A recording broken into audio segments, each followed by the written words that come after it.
Hello there, mateys. Today I have a very disturbing theory about Half-Life. This theory is scarier than your mom's menstrual cycle, so please bring some tissues to wipe up your tears. First, take Half-Life 2.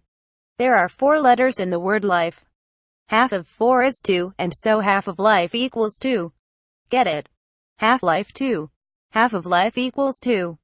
It seems as though Valve have discovered the meaning of life. Or at least half of it. Perhaps this is why Valve have not released Half-Life 3 yet, as it would completely invalidate that claim that I just made up. Since there are 4 letters in the word life, as we established earlier, half of this is not 3, and so Half-Life 3 wouldn't make any sense. Unless there are 2 hidden letters in the word life, which would then make it a 6-letter word, and half of 6 is 3. Yes. That's it. That's why Valve haven't released Half-Life 3. It's not that they cannot count to 3, it's because life simply doesn't have enough letters in it to allow for 3 installments. There isn't room for it in our universe. Not convinced yet? Let's take a closer look at Half-Life 2. In this game you fight combined soldiers. If you study a picture of one of them you may notice some spine-tingling things. First, they have 2 arms. What an insane coincidence. That isn't even it. Oh no, they also have 2 legs. Not 1, not 3, but 2.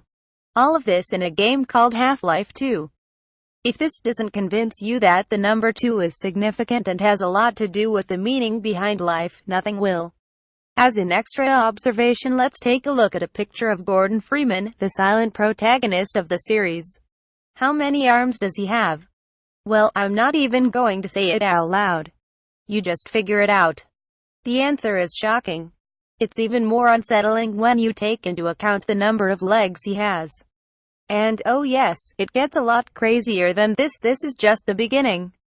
If you were to dress Gordon in a suit of combined armor, it would be impossible to distinguish him from other soldiers. He has the same number of arms and legs. This might mean that he was actually a combined soldier, but at one point he went rogue and decided to fight against the people he was previously allied with. Of course, this brings us back to the conclusion we made earlier. Half of life is 2. Life is therefore equal to 4. Gordon and the combined soldiers have 2 arms and 2 legs. If you were to cut both pairs of limbs from any of these characters off, place them on a table in some laboratory and perform experiments on them, you might eventually come to a shocking revelation that these limbs are somehow preventing Valve from creating Half-Life 3. This is actually 100% the truth.